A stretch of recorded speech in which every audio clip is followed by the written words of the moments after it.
So, ladies and gentlemen, welcome to our Navamsa video of the week. And this week we're going to be covering Ketu in the fifth house of your Navamsa chart. And what happens when Ketu, the south node of the moon, is sitting in the fifth house of your D9 Navamsa, which is one of the most important charts in Vedic astrology. And let me just tell you, just in the last, I would say probably 4 days, definitely it has been proven Navamsa is the most important chart. Not by some astrologer, not by some master. Let's just say the divine kind of showed it. The celestial beings kind of showed it. So yes, Navamsa is very important.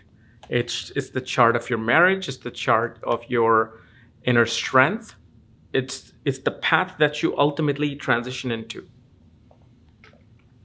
And as always, if you do not know, if you have Ketu in the fifth house of your Navamsa, all the other astrological details, for that, check out the links here. Check out my full astrological report, including my books, consultations, and link to my academy, Maga Vedic Astrology Academy, where I'm currently teaching the D12 chart of parents. So, Ketu in the fifth house. So, with Ketu in the fifth house, there's this natural rejection, in life when it comes to all kinds of marital responsibility. First of all, one feels rejected in romance. Romance can really be very critical and sharp in your life. Like, for example, you could be humiliated, embarrassed by a significant other in romance. There's this, you do things in romance without thinking. You do things in romance blindly. Why?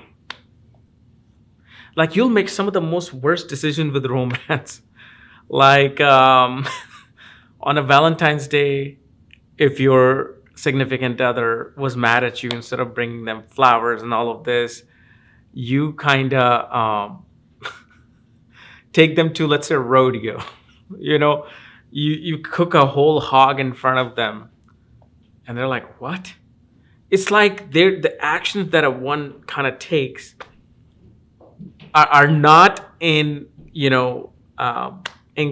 with the manual of romanticization. With Ketu in the fifth house, we also see a person is always inclined towards either learning languages, electronics, or clinical psychology. And obviously, in the fifth house, Ketu does show certain evidence of brahmacharyanism. Especially if Jupiter aspects Ketu, or Jupiter is conjunct Ketu in the fifth house of Navamsa, marriage may lead you to become a brahmacharya. Meaning, it may just lead you to a very spiritual life, spiritual path. Ketu here in the fifth house, I have seen sometimes do produce at least 3 children of the same sex. Like, it could be 3 boys or 3 girls. Because remember, Navamsa is kind of like the secondary main chart. So fifth house is not just the intelligence of the marriage.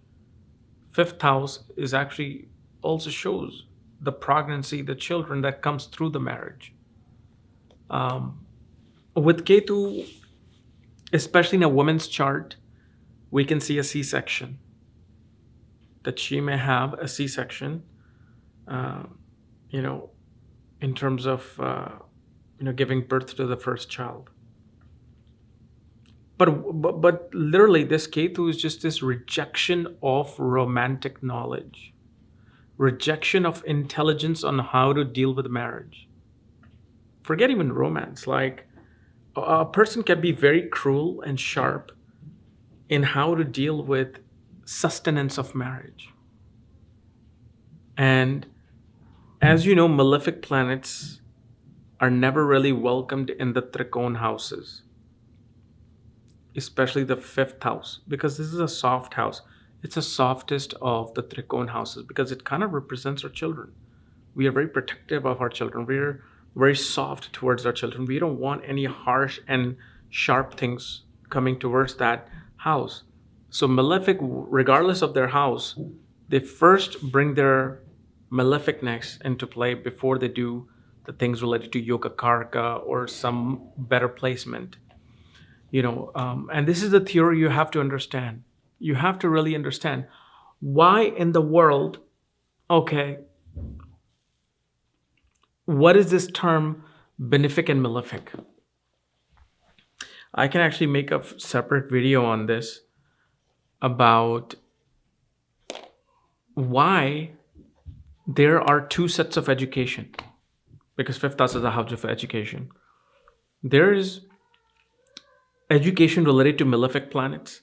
There's education related to benefic planets. Like, for example, since we're talking about the fifth house, Ketu, Mars, Saturn, Rahu, okay, even Sun in a way, can produce malefic, is known as a malefic planet, and they produce education like engineering, mining, new age technology, electronics, mechanical engineering. Then you have benefic education like, poetry and writing and psychology and theology. Because one set of education is trying to destroy the earth. The other set of education is trying to improve the situations on the earth. So Ketu being in the fifth house, it's a natural malefic planet and it's headless. So you try to deal with marriage headlessly. You see, that's why I said you will do things blindly and doing things headlessly. And education wise, one becomes very adamant about, I want to learn this, I want to do this, and I'm going to cut through doing this.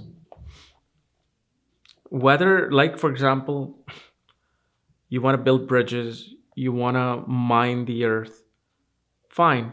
You did something beautiful, created a beautiful bridge, but it took away certain resources from the earth that the earth may needed to survive. Maybe the oil and petroleum which comes with through Saturn, as an education, chemical engineering, the oil and petroleum might be needed for the rotation of the earth around the sun. We don't know that. Science is still stupid. Science is still at its stupid stage. We don't know what we're doing to earth. So once you look at this way in this scenario, you'll see in which house what does what. And having Ketu in the fifth house most definitely will show some karma with younger sibling. If you have younger siblings, and shows one will be very good with communication with this Ketu. Very sharp. You know how to get your message across in a very strong manner. But also shows one kind of rejects religion with Ketu. One may reject their gurus and counselors. One may kind of go against them because it's the headless intelligence. And this gets triggered either through marriage because of Navamsa, or it gets triggered just through you getting older, like after 36. Okay. So, guys, this is my analysis of Ketu in the fifth house of your Navamsa chart. If you're new to my channel, subscribe below. And again, if you want to know what your planetary placements are, reports, and link to my school, check out the links here. Otherwise, we'll see you later. Bye-bye.